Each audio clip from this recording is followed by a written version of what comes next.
think we will kick things off. Welcome everybody to the Creator Economy panel. And today's topic, we're talking about social commerce and how creators are reshaping the way consumers shop. So we have the Zoom line open, so people will join potentially sporadically throughout the session, hopefully muted, but it's also being recorded. So if anyone dials in late, you will get a copy of the recording. I have had a couple of people say they couldn't make it to the live session, so they'll get the recording as well. So thank you so much, Isabella and Jai, for being here. So excited to get into this chat. So, it's great. Obviously, Scrunch, we talk about creators and influencers every day of the week, but it's so good to hear from people on the ground who are actually making it work, and you're seeing real marketing results with affiliates, creators, and influencers. So I personally am very excited to chat with you both. So before we get into it, just going to do some quick introductions. My name is Danielle Lewis. I'm the CEO and co-founder here at Scrunch. Scrunch is an influencer marketing platform and creator economy membership. So we educate people about the fabulous world of influencers and creators, help them find them, and of course, run campaigns as well. On our expert panel today, we have two fabulous marketers. Firstly, Isabella Cavallaro, the key account manager at Commission Factory. Isabella is a seasoned marketing professional with over 5 years of affiliate marketing experience in both developing and executing successful marketing strategies, and currently key account manager at Commission Factory. What is Commission Factory? It is a global performance marketing platform. Their key focus is Asia Pacific, and they are both innovative and disruptive when it comes to performance marketing. They offer publishers and advertisers the best products and services to boost their online business on a performance basis. So cannot wait to hear from you, Isabella. And of course, Jai Beckett is a highly experienced marketing professional and the Chief Marketing Officer over at Elite Supplements.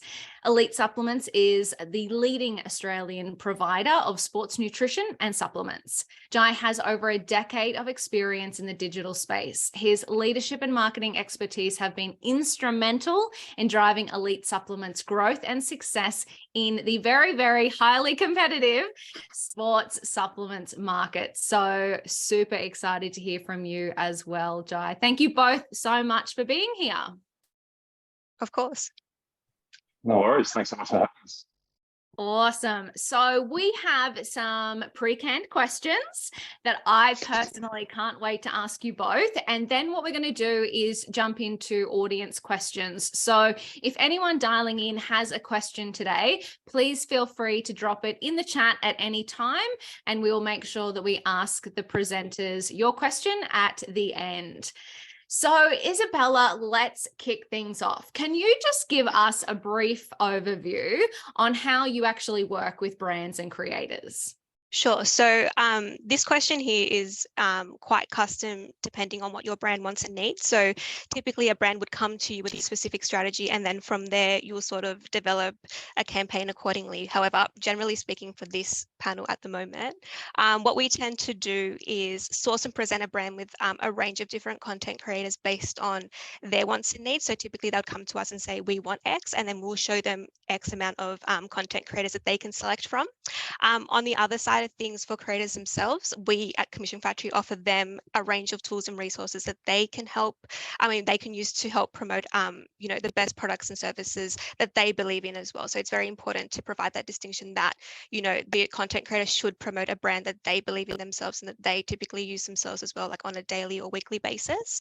Our platform, in addition to that, allows these creators to easily integrate affiliate links. It could be a clickless coupon, it could be the actual link itself, into their promotional efforts on their social media platform, and from there they'll be able to track their performance and essentially earn commissions for any sales that they generate for the brand that they're working with for their advertising efforts. I think it's also really important to note that these partnerships between brand and content creator need to be treated as of equal value. The brand will need to work with the creator as much as the creator needs to work with the brand. So there can't be one that's like more dominating than the other. And this is also important when it comes to, the nitty gritty of like discussing the spend, the budget, and the commission sort of expectations as well. And that should all be done prior to any sort of campaign going live, just due to like transparency reasons as well.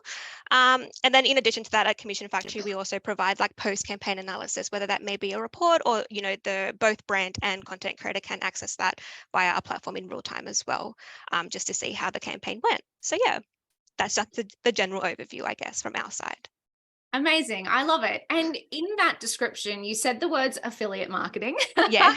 And I know, in this space, everything's starting to get a little confusing. We were calling them bloggers and then influencers and creators, and then we have sponsored posts and affiliate marketing. Yeah. Could you give us a bit of an idea on what the difference is between, say, affiliate marketing and influencer marketing? Yeah, so influencer marketing or content creation, as it's like more commonly known as well, is a type of affiliate marketing. So when you look at affiliate marketing, it's this huge sort of definition with many different sort of items in that definition. So an affiliate can really range from someone that, sort of operates in the online space and even in more recent times in store. So that obviously varies. So there's cashback sites, there's loyalty, there's specialized tech, there's even student portals. It just keeps on going on. And nowadays you will see that, all these new different types of people and companies are becoming affiliates with their specialized solution. Content creation falls under that umbrella of affiliate marketing. So it is a type of marketing where someone will use their social media account to promote a brand. So it's a specialized type of marketing that falls under that affiliate category. So yeah, think of it as someone that uses one, as I said, a social media platform, whether that may be TikTok, Instagram, YouTube, to promote a product or service in turn for a commission if they make a sale. Amazing. And do you think that that's, one of the key distinctions is that they make commission on the sale rather than influencers who tend just to be remunerated more on just a post per basis? Yeah, so affiliate marketing is that sort of cost-effective CPA, so cost per acquisition business model, where 9 times out of 10 you will be paying essentially the affiliate on a commission basis. So they'll need to make a sale for you for them to be awarded a commission. If, for example, they generate someone to visit your website, but then that customer doesn't make a sale, there'll be no commission awarded there. So it really comes down to that sort of cost per acquisition approach. Yes. Awesome. I love it. And Jai, I'm keen to get your perspective on this. So how does Elite Supplements work with influencers, affiliates, creators, all of the above? Yeah, so we're probably on the opposite side to Isabella and Commission Factory, where they provide the tools to do that. We're the brand that obviously utilizes those tools to do that. So we work with traditional influencers, to those that are posting and sharing on social media, and then we also work with more traditional affiliates who are actually creating content on a web-based side of things as well. So we're right across the spectrum. We do use Commission Factory and we run our affiliates through there, and then we use different systems and different platforms for our social influencers. So similar to what Isabella said, we do run on things like commission per sale for quite a lot of our programs. So affiliates, for example, they have a fixed commission rate. We pay them a commission for each sale they generate, whereas on the more social commerce side of things and influencers, we might work with them on a commission-only basis, or we might provide them with products in return for content. And obviously for larger ones as well, we do things like retainers, where we might pay a fixed monthly fee, plus provide them with commission in return for ongoing social content as well. So we generally sponsor them. So, think sports and athletes, we generally sponsor them. We might get logos on their jerseys and that sort of thing, and we pay a retainer in that sort of thing. So we're quite offline and online with it. It really just depends on who the influencer or the affiliate is. Yeah, and I think that that's a recurring theme in this space as well, as it's kind of a how long is a piece of string. There's so many different ways that you can work with different influencers or creators or affiliates, so many different ways that you can set up your programs. It's very cool. And I know we're going to dive into some details soon, which is good. Before we do that, Isabella, I've got one for you. So the title of today's event was called Social Commerce and How Creators Are Reshaping the Way Consumers Shop. Mm-hmm. What exactly is social commerce? Yeah, so social commerce is an emerging trend. So it's still evolving as we're talking, and it's about using social media platforms to facilitate the buying and selling of a product or service. So I guess nowadays it's more important and instrumental than ever before to use a range, for a brand especially, to use a range of different social media platforms to promote their products and also to sell their products to customers as well. And I think that's really important to note because of the tech and tracking capabilities that come into that. You know, it's advanced so much that, for example, when you're scrolling on Instagram these days, you'll be able to, you know, find those black leggings, they appear on your feed, and then you can click through and be redirected to the brand's website all in the one session. Whereas in the past, you know, in more like dated times, what would happen there is that you would find these black leggings again, but then instead of being just redirected straight away, you would need to exit the app, go to the website, try your best to find these products, and you know, more often than not, you may be like sidetracked to go to a competitor, or you might just give up altogether. So I guess the whole social commerce concept of being able to be redirected from a social media platform to a brand's website to make a purchase is so important. And I guess in terms of customer retention, especially, and just getting your brand more recognized in the social media space as well. And I think as well, on top of that whole redirect process, it's become so seamless these days. On top of that, there's also, you know, as you said, sponsored posts as well. So the tech and tracking, once again, from social media apps have become so advanced that, you know, they sort of check what you're doing and, you know, they sort of know what you're engaging with, what you're liking, and then whoops, that product will come up on your social media platform, and then you'll be able to be redirected accordingly again. So I guess it is really important to engage in that sort of activity just to get that retention, those eyeballs, and essentially those conversions from those popular social media apps to your website. Yeah, it's definitely hurting my credit card, this Yes, me too. Seamless experience from social media. Very easy, no more screenshots to save for later. So Oh, yeah. I know. You know, literally I'll be talking about something and then all of a sudden Instagram's telling me that this is the product available. I'm clicking on it, I'm buying it, and it's turning up within the week. Like it's not good. No. I mean, it's great for brands, but yes. But for the wallet, no. Yeah, that's exactly right. Exactly right.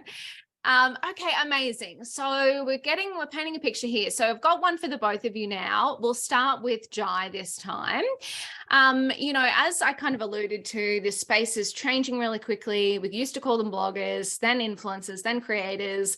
How have you seen influencers, affiliates, creators, all of the above, however we're going to categorize them today? How have you actually seen them evolve over the last few years? Yeah, it's an interesting question, and I think our industry in particular has been so, you know, we've really required the assistance of influencers to really drive sales within our industry. I mean, everything regarding weight loss, fitness, and health, it is very influencer driven. So we've seen a really big change, especially because of the pandemic. You know, as people sort of realised that there were people making pretty significant sums of money by, you know, making a few posts a month for brands. I think more and more people really started to build a bit of a following to really try and join that and make money that way as well. And I think with a lot of people out of work over the pandemic, we really saw that excel. I think, you know, over that period, as a company, we had extraordinary growth, and we did get reached out to by quite a lot of people, like smaller accounts, just, you know, wanting to work with us on an influencer basis. So I think the entry to get in is really easy, and it's become a lot easier with, you know, how easy it is with TikTok, for example, to be able to grow an audience so quickly. So I think the competition levels have become so much bigger, and so as a brand, we actually have to work a lot harder and provide a lot more incentive now than what we used to actually retain or get influencers. You know, I think 4 or 5 years ago, in you know, when I was working in the financial services space and I was working with influencers in that space, it was easy to get an influencer or a creator or an affiliate and hold on to them for 2-3 years at a time, you know, and they'd be exclusive to you. Whereas nowadays, because there's so much more competition, you can have an influencer or a creator join you, and then 2 weeks later, they're working with someone else on an exclusive basis because they're being offered, you know, twice the incentive. So I think that the pandemic really drove the ability for people to get started in that, and there is just so much more competition now that it really has changed the way that brands do need to actually engage with these influencers and work with them. Yeah, really interesting. You mentioned, and this is, you know, unscripted, so forgive me, but you mentioned, you know, obviously having to compete financially, so pay influencers more to retain them. Are there any other things that you see that works to keep influencers or creators excited about working with your brand? Yeah, definitely. So, I mean, at the end of the day, the money incentive is always the biggest one. And we've found that regardless of what else we try, it is very money driven. However, in terms of trying to engagement other ways, I mean, we're lucky being that we stock thousands of different brands. It's relatively easy for us to provide products as a bit of an incentive as well. However, I'm sure we'll touch on it a bit later. That also does lead into a few additional issues in regards to the things like ACCC and TGA and promoter posts. But we do have that ability, and that definitely works to an extent. Whereas, if we look at that influencer going direct with, say, D2C, health or sports supplement brand, they can do that, but not at the level we can because their range is a lot smaller. So that definitely helps to an extent. But we've also found that that events, if we're actually hosting events or we're creating some sort of way for these creators to actually get involved and be a part of the company in some way, it really does incentivize them to stick around because they see so much more value in the long run. And I think for their audience, for any influencer or creator that is really dialed in and really wants to support their audience and make sure that their audience sticks with them and grows with them, they are really clued into making sure that they're establishing longer term relationships with brands so that, they aren't just sort of hopping around and providing a different thing every day for that audience. So yeah, I think events and being able to supply sort of products as a bit of an incentive helps on top of just the monetary side of things. That's awesome. I love that. Events is such a good idea. I mean, we've got to kind of remember we're all humans and we love a bit of, in real life connection. That's awesome. What about you, Isabella? How have you seen influencers or creators evolve over the past few years? Yeah, sure. So I think the type of content being released has definitely changed and evolved. So as I said, like I've been in the industry for like 5+ years now, and 5 years ago, for example, it was very much like the static Instagram post, the static Facebook post. It was often very polished. It was edited. Was it natural? I don't think so. But that was what it was, and it was very much aesthetically pleasing. Whereas nowadays, and I think, once again, due to the introduction of TikTok, especially, as well as, updates to Instagram, given their stories and Reels features, and then YouTube, the ongoing popularity there, it's all about video content, I want to say. So, you'll see on Instagram and TikTok, for example, it's a lot of short and snappy videos. It's often like a day in my life, and then they'll show what they've done in the day. And often it'll be like subtle product placements of like the protein shake or the makeup product like on the table, for example. So that's how they tend to show product. And then obviously YouTube is a little bit of a different story where it's like a longer video. You sort of have to sit there and watch it, and it's often a lot more descriptive in what they're trying to sell or promote. But then again, so yeah, I think video content has become the biggest thing, and you also get to know the content creator as well. So they tend to give you a snapshot of their life, and you feel like you're getting to know them, and likewise they feel like that they're getting to know their followers, and it becomes this like relationship, if you want to call it that. And I think that's how they sort of grasp the attention of people, and how essentially the brand, when they choose to partner with these content creators, they look for people that represent their brand well. And then likewise, the content creator will find someone that fits into their life, and then it sort of works from there as a good synergy. So I feel like the actual content being produced has definitely changed. And then on top of that, the term influencer has also changed. So unfortunately, if that term influencer does have like negative connotations, people often have a certain perception of what that means. So much so that nowadays they're known as content creators, and it's become a bit more, of an employment. So, people use that as a full-time sort of source of income. And then likewise, companies, and whether you're working brand side or agency side, they hire content creator managers to like manage content creators full-time. So it's become this like full-time type of employment. And it just sort of shows the importance and significance of having this type of marketing part of your overall marketing strategy for a company. So yeah, the definitely the terms and just the way the content's being produced has certainly evolved since I started working in this space anyway. Yeah, it's really interesting. And I'm just sort of like kind of relating what you both said as well. And I mean, obviously increase in financial want from the creators, but it also is interesting how that's correlated to the rise in video production as well. Like we always see video costs so much more because it takes so much effort to actually produce. Yeah. And influencers are asking for more. So it is really interesting. And I love that you kind of mentioned that now there are even content creator managers. Yeah. It's like, that job role didn't even exist 5 years ago. Exactly. Now it's like instrumental to like a company. Yeah. Yeah. It's like a full-time. It's like a team. Right? Yeah. It's crazy. It's very cool though. So Jai, and you just started touching on this in your last answer as well. we about TGA approvals and all that kind of stuff. But, when we think about influencers promoting products, how do we think this actually impacts the way consumers shop, and what are some of maybe the risks associated with that? Yeah, I don't think it's had that much of an impact yet.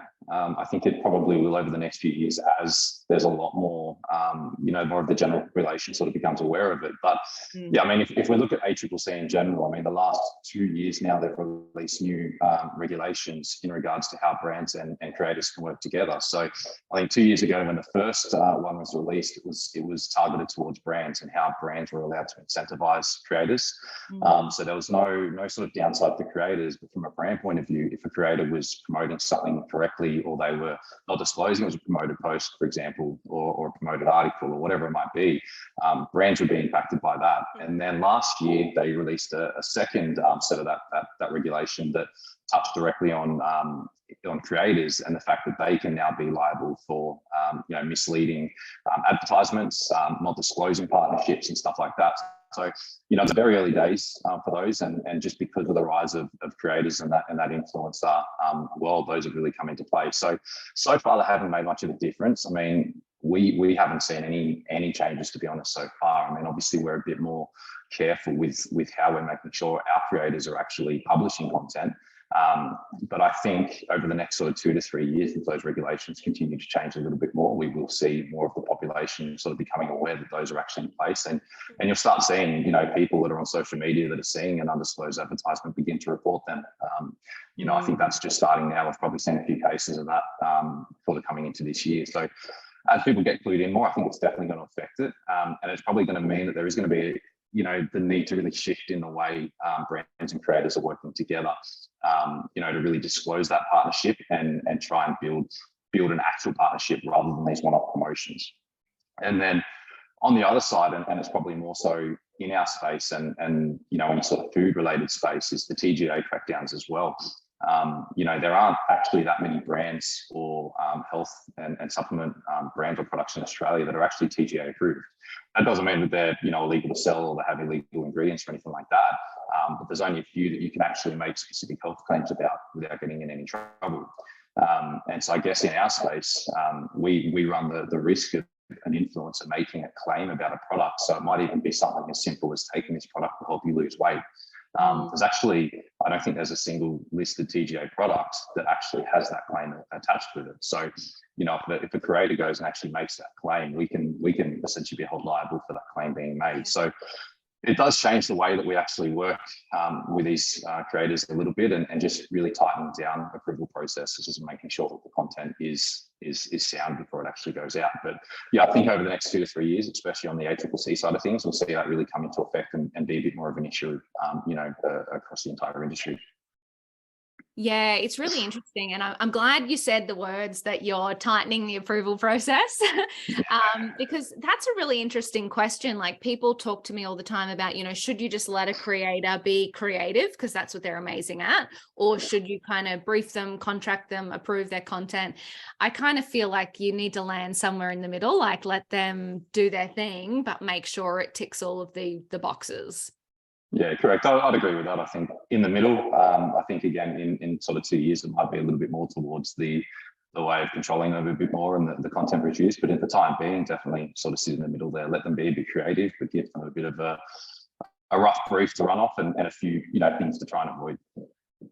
Yeah, I love that. Guide rails are always good with creators. Okay, cool. Another one for the both of you, but we'll start with Isabella this time. So what are some of the challenges and learnings you've seen working with creators? I know that the media loves to shine a light sometimes on the horror stories, but we like to see them as learnings so that we can implement processes. Love to get some thoughts on what you've seen over the last few years.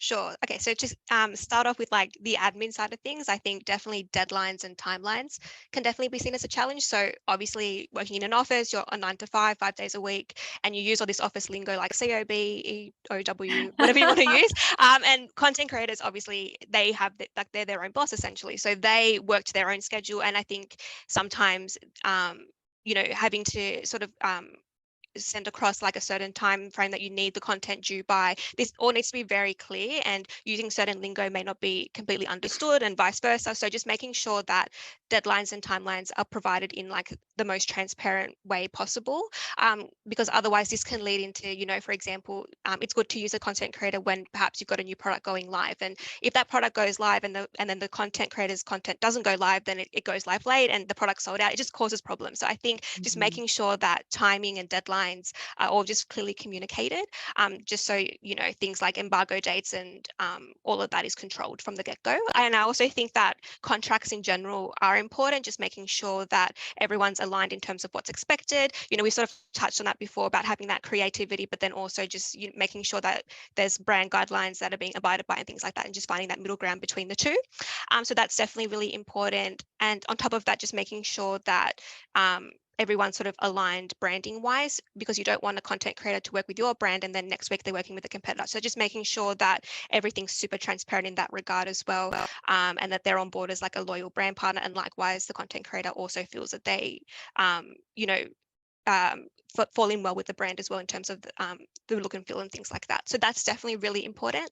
That sort of leads into my next point as well about content creators declining jobs. And I think this is really important, and it's something that content creators shouldn't be worried about. If they feel that there's a misalignment there, that they don't really resonate well with the brand, then it's okay to say no. You know, it's once again finding that middle ground and being of equal value. Like the brand shouldn't overpower the content creator, likewise, you know, and vice versa as well. And, you know, we often see that, you know, if there is a misalignment between brand and content creator, it can lead into like media sort of pitfalls where it's like negative publicity for both the brand and the content creator. So just making sure that there is that sort of clear sort of synergy there, that it will work essentially once the campaign goes live. And I guess from a marketing perspective, to sort of end my piece, brand awareness versus return on investment. So I guess this is really important for both brand and content creator. So the brand needs to understand that, you know, oftentimes when working with a content creator, it is considered like upper funnel marketing activities. So, you know, they may be great for like educating their audience on your product, but we may not see the revenue from, you know, like the revenue from what you might expect from a different sort of affiliate, for example, that's lower funnel. So just making sure that the brand is aware of the expectation when it comes to return on investment. And then likewise, the content creator, if they're doing this in the affiliate space, what the CPA model means, how much commission they're to expect, it's performance-based. So just making sure that that's very clear in terms of the return for both affiliate or content creator and brand as well. Yeah, I love that, because I think, you know, you're right. Sometimes people just think about influencers and they think they can solve all of the end-to-end funnel issues. So Yeah. create lots of awareness, do lots of education, Yeah. sell lots of product. And you can't do that with one post. Exactly. And yeah, just making that, setting expectations is probably the right way to put it. So yeah. Yeah. Oh, I love that. Awesome. What about you, Jai? What do you think? Any challenges, learnings that you've seen in the space? I think what Isabella said is really true and pretty accurate, and probably echoes a lot of my own thoughts. I think to add to that is, and touching on sort of what you mentioned about, you know, a single post not doing what you want it to do. I mean, it takes more than, you know, working with influencers, it's not just a one post sort of thing. I mean, you know, if they've got a large audience, they've got a large following, you know, whether they're on social media or a website-based creator, their audience is generally dialed in and used to specific schedules of seeing certain things. And so a single post generally won't garner much, you know, awareness or even return on investment. It's generally a longer term thing. So for us, we generally find 2 to 3 months it takes before we actually really see their audience actually get used to the fact that they're now promoting us as a brand. And I've seen that across multiple other brands as well. So I'd say just having that stakeholder management internally to really make sure that expectations are set around the timing for that, and the fact that you're probably going to be looking at 2 to 3 months before you start really seeing not necessarily return on investment, but at least some engagement from those influencers, and begin to start seeing some traffic and some awareness and some growth through those channels. So that's probably the main thing. And I think, you know, being in that sort of upper management position, that's sort of what I've learned to expect as well from influencer managers or those in those positions, to really be managing that expectation with it, whether it be myself or other parts of the business. And even looking back a few years ago when I was, you know, obviously reporting into someone above me in regards to those expectations, and really making sure that was clear, because again, people that aren't necessarily doing it day in and day out will just sort of hear about these creators and the fact that you do a sponsored post and then all of a sudden you're making $20 million off of a couple of sales. So that's definitely the biggest thing, making that. And I think the part that's made that harder is, if I look back probably 7 or 8 years ago when I guess social media influencers were really just sort of kicking off. Back then it was a case of just a single post. You could find someone that had 10, 20, 50,000 followers do a post and you would see instant return on investment, whereas that's not so much the case now. So yeah, that's definitely the biggest thing I think is just setting expectations around timing of a return. Yeah, awesome. No, that makes a lot of sense. And it is really interesting as well. I find that even if you think about marketing more broadly, we often say that about trying a new marketing channel, that you can't expect to just, start a TikTok account today and see sales from it tomorrow. It does take months to actually, build up something, get that new audience, get the engagement. So it makes perfect sense when we're thinking about influencers that we need to work with them over an extended period to actually see that kind of return. So it's a good point. Okay, amazing. So Isabella, let's think about affiliates more specifically. Are there some important tips that brands or agencies should think about when they're creating an affiliate program? Yeah, for sure. I think it's really important to work with a range of different affiliates. You don't want to just focus on one vertical, for example, or limit yourself too much, because we sort of call it as affiliate diversification, or just like a holistic program where you do work with a range of different kinds that support the customer on each of the steps of their customer journey. So as I said, it's important to have that upper funnel activity with the likes of content creators and using them to educate their followers on your product. And it's that, as Jai said as well, that long process of, slowly getting your audience to get to know the brand you're working with, and then slowly you'll see conversions come in, but let alone its awareness for your brand regardless and the reach that you need. And then on top of that, you do work with the lower funnel partners that do drive revenue, which essentially is what you need for your brand to succeed. So it's good to have that mix of different kinds of publishers or affiliates onto your program to, as I said, capture the customer at each point of the customer journey, and just making it holistic in that regard.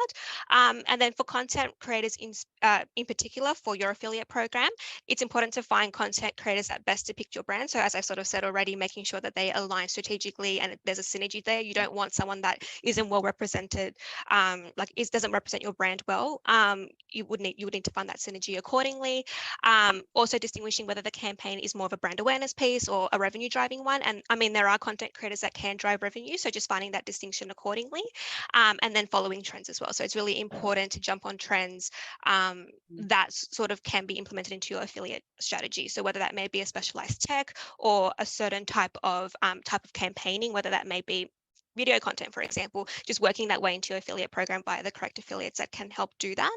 I also think it's important when it comes to your affiliate program to work with affiliates that you can't necessarily implement in-house. So say, for example, you want to target students, and that's really difficult to implement in-house. Perhaps consider a student partner that has access to do that. Likewise, we work with a range of specialized tech partners that specialize in things like cart abandonment and all this really advanced tech sort of lingo. And if you can't do that in-house, again, why not do it by the affiliate space? And I think we always say as well that the cost per acquisition model, which by all affiliates sort of work with, it is really cost effective to do that as well. And rather than looking at that in-house and getting that implemented in-house, you can always use the third-party provider to help you do that. So I think, yeah, all in all, having a healthy program and just trying to use the affiliate channel in ways that when you can't do things in-house, use the channel to assist you in crossing that path as well. I love that. And I really like your point about the trends as well. It just kind of reinforces the point that setting up any kind of marketing program isn't just a set and forget, actually making sure that you're consistently optimizing it, reviewing your affiliate. Exactly. Keeping up to trends and, working with them in other ways. I think that's really clever. Yeah. Awesome. Okay, amazing. Jai, do you think, we've talked about that it's getting a little harder and the space is evolving. Do you think it is too late to work with or get started with affiliates and creators?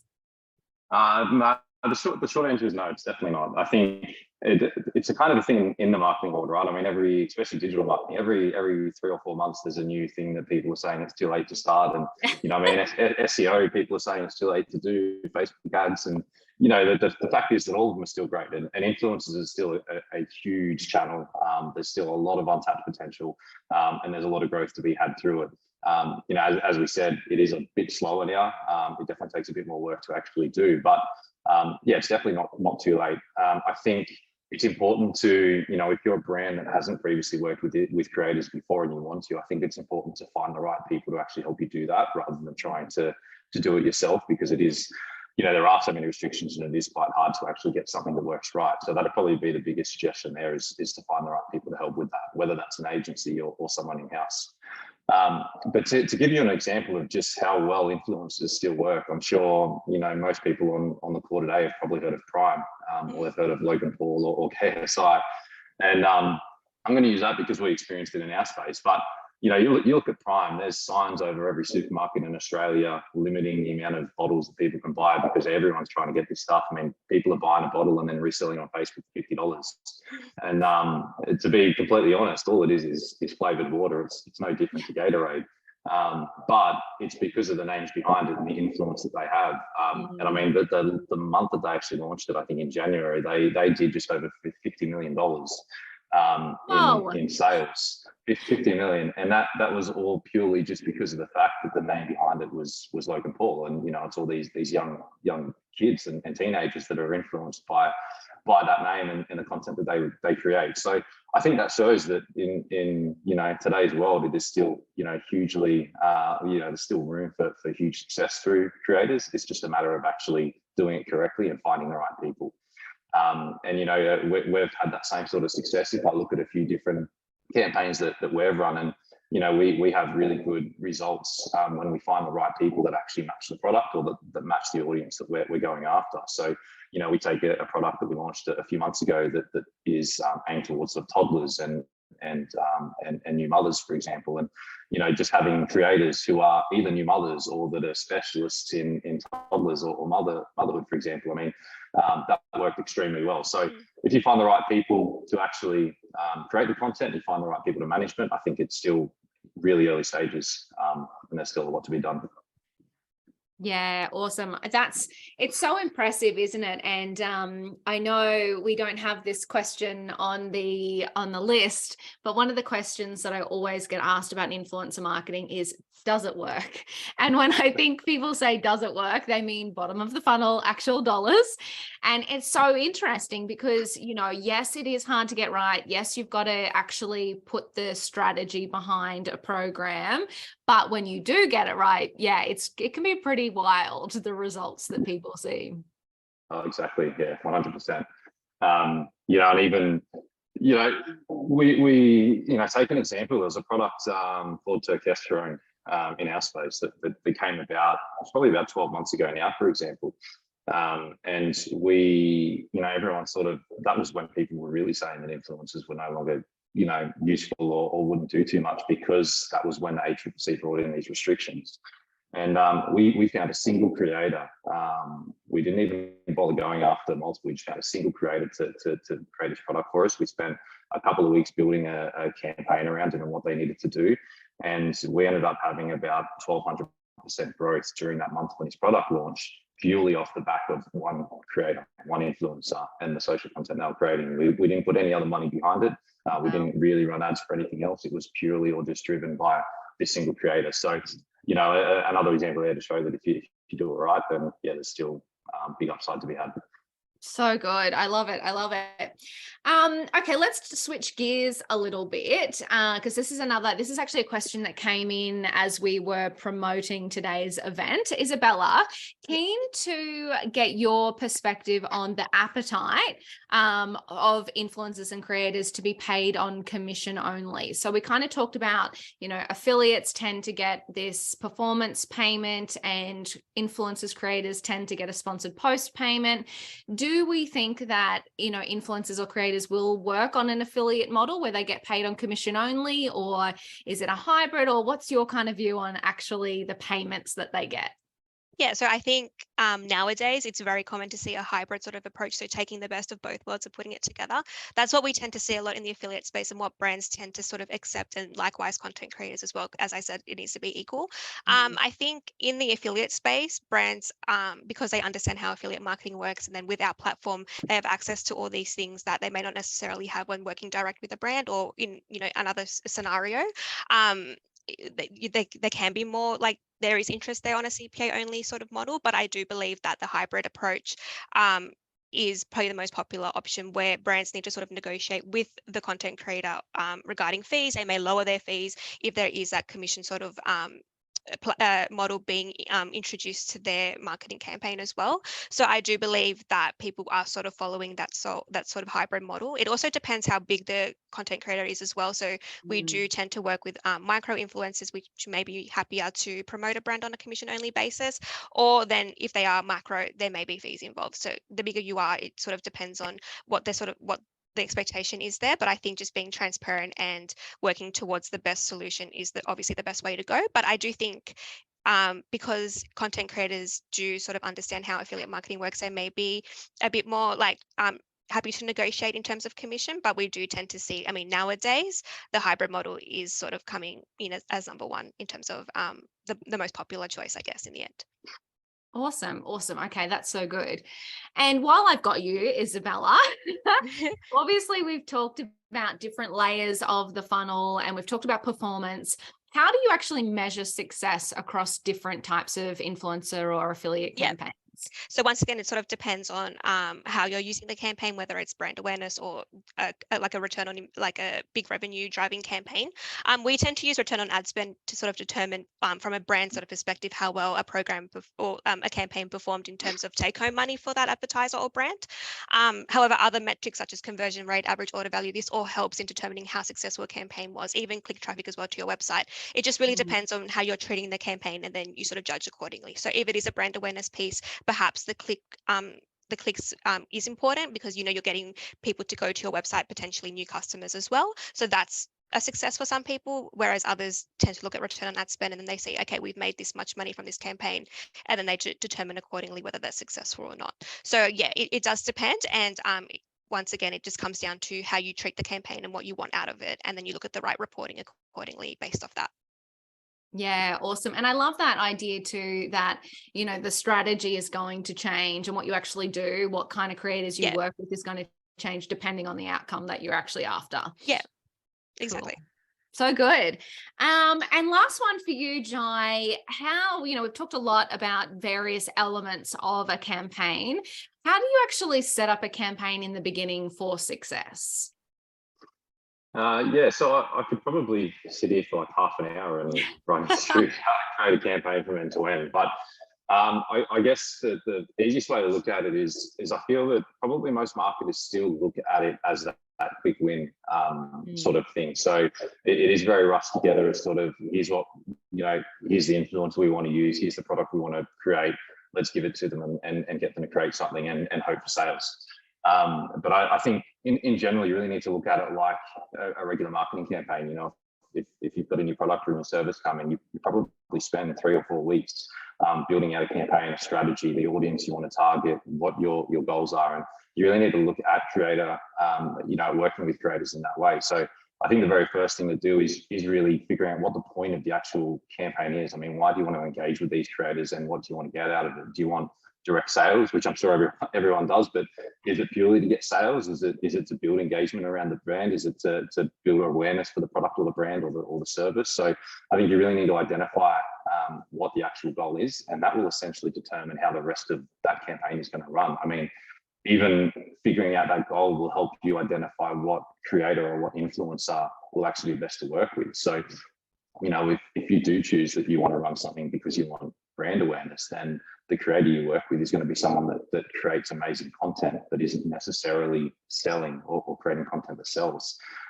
Whereas if you want direct sales, you want to work with a creator who does, tell people to go and buy products and can show proof of that. So I think that's sort of where you need to start. And then once you've actually done that, dictate the kind of content they're actually going to make and the creators you're going to use. And then I think that's probably one of the most important things is the creator and making sure that their audience also aligns with your brand or your service or your product and what your actual goal is as well. So I think if you do those three things before actually diving in and creating any sort of briefs or choosing any creators, that will really set you up for success. And I've found that to be really successful, both here and in previous campaigns as well, working with creators, really identifying that. So really treat it like an actual marketing campaign, and I think you'll begin to see success that way.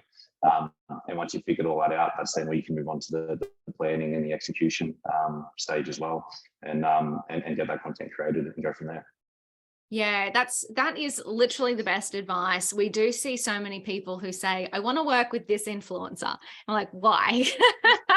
And it's like, you really have to start from the start, setting that strategy, understanding your goals, because that does make such a big impact. You're right. You said it earlier, that there are so many influencers to choose from now. Like brands are actually really lucky in some sense that, if somebody isn't the right fit or charges too much, there's probably going to be somebody else out there for you. So actually understanding what your goal is first is fantastic advice. I love that.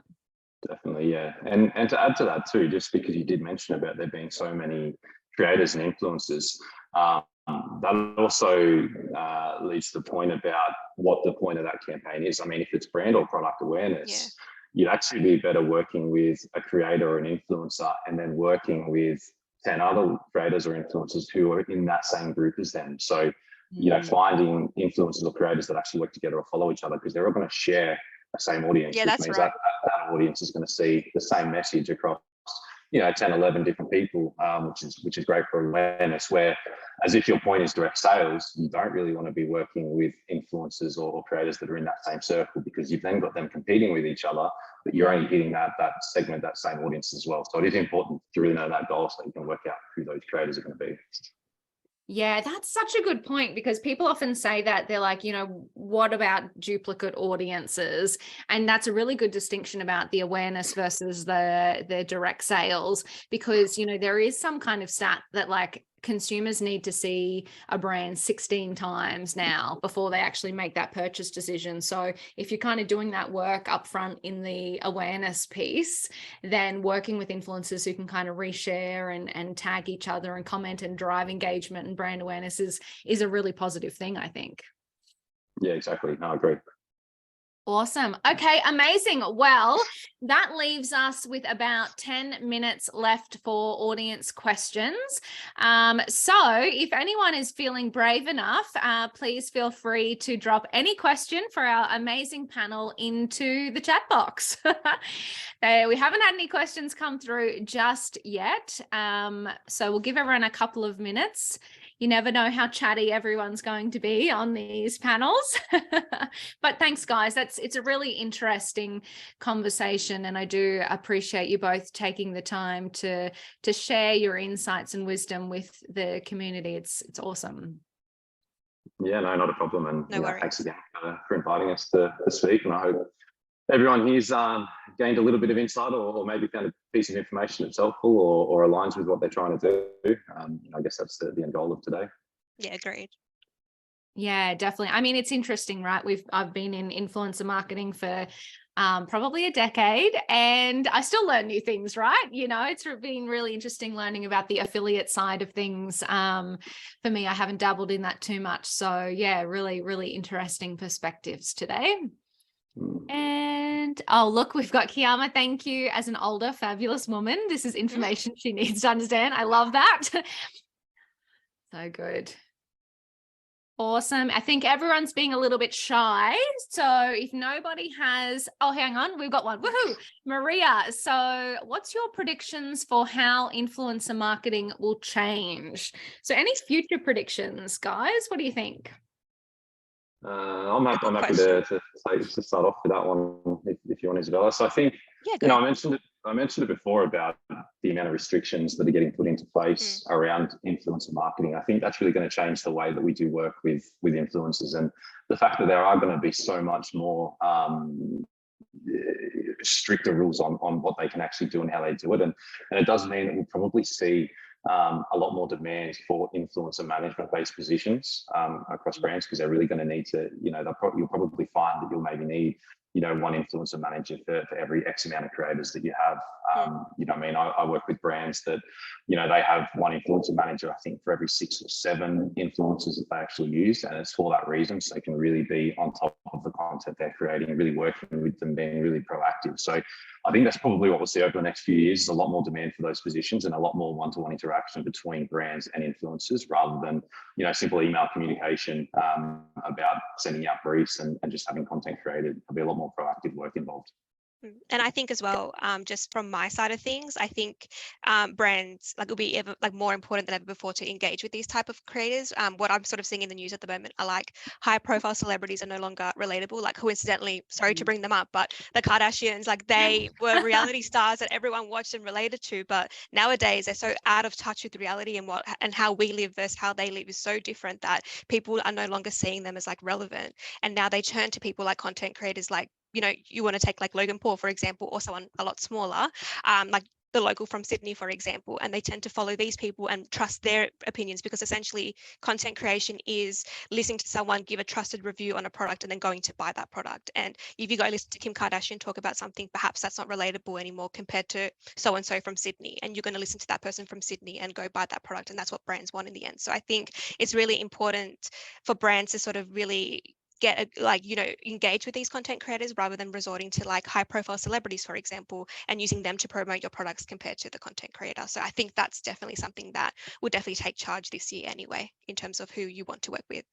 I think that is actually such a good point, because one of the I don't want to call it a mistake, one of the things that I see brands do is they kind of set out saying, I want to work with influencers and creators because I want it to be relatable relatable content, because their content for their brand on their socials or their website is super high quality, high, branded.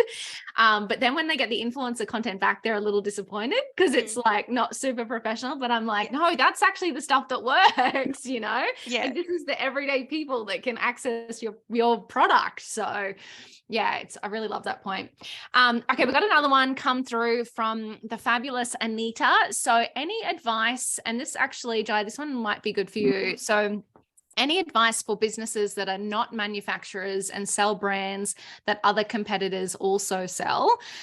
So the fear is that maybe they're paying for content creators, but the sales end up going to a competitor that sells a similar range of product. Yeah, that's a really good question. And we're in that situation. I mean, at the end of the day, we're a retailer. We stock over 1,000 different brands and tens of thousands of individual SKUs. So we compete directly with the brands themselves that we're selling, and then we also compete with a lot of other retailers, both physical retailers and online retailers, both nationally and internationally. So we definitely see that, and to be honest, I don't think there's too much of an issue in that, really. I guess if an influencer or a creator is making content for you and their audience is following them, then they're going to generally follow the advice of that influencer. So if that influencer is telling them that they can get the product from you, and provide them a discount to shop with you, then generally I don't see that that's too big an issue, and we definitely haven't really seen too much of a problem with that.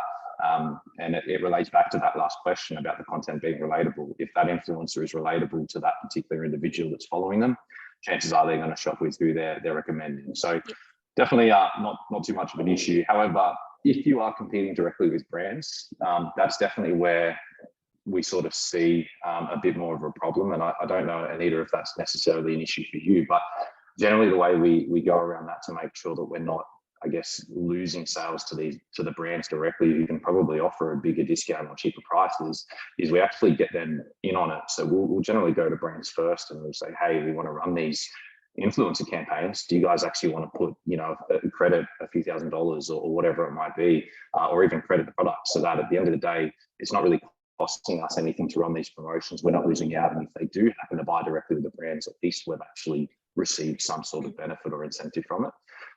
So I think it's just, playing the game a little bit with the actual brands and the manufacturers, just to make sure that you're well off. But I don't think there's too much of an issue with losing out to competitors. That's super smart, actually, you know, leveraging. I know actually of another retailer that does that. And it's right. Like, you know, it's, if the brands want to stay stocked with you, they've got to, you know, drive performance as well. So, you know, working together to market kind of has that win-win effect. So that's super smart. I love that. Yeah, perfect. Amazing. Anyone else have any final questions for our experts? Thank you so much for a new brand. Great. Okay, so for a new brand, is it a good strategy to start from influencer marketing or Google search marketing? So do we have an opinion on, so brand new brand, just starting out, Google search versus influencers? I think, do you want to go, Jai? You go. You go. I think market research is important here. So it's depending on your target audience. So just say hypothetically, the Gen Z is your target audience. Perhaps looking at influencer marketing could be a good starting point, just because that's where your customers are. Essentially, you want to be where your customers are. So I think it's really important to engage in the applicable marketing research, and from those findings, you start accordingly based on where you're finding the right customer for your brand. So I think that's important to consider when starting out as a new brand. Any thoughts from you, John? Yeah, no, that's a really good point. And yeah, I was essentially going to say, you know, research, but also goals as well. I mean, if you've got limited budget and you have to have results, you need to make sales of that service or that product to keep things running. And I actually probably would, you know, go towards Google search marketing. Now it's a lot easier to essentially turn that on, put some money into it, and you pretty much, as long as it's set up at least half right, you're pretty much guaranteed a return on that relatively quickly. You know, because people already are searching for that. But if you do have a bit more time, you've got a bit more of a budget, or you're not necessarily restricted on time, then I would say probably a combination of both, depending on the audience. Yeah, and my 2 cents on that one as well is testing. So as a new brand, you know, it is actually difficult to know what marketing channels actually perform best without going out and testing. So the more, you know, if you can kind of, we always say, you know, go 80% of budget in those safe areas, like say a Google search or something, and then 20% in your testing. So try influencers, try TikTok, try this, try that. So you can kind of start to get some results and see what performs for your brand. And then when you do, you kind of know where to redirect funds with your marketing budget. Yeah, good point. Very good. Love it. Any last questions for the panel? Been some good ones. Thanks, audience. It's been amazing to have you. Lots of new faces today, which is very cool.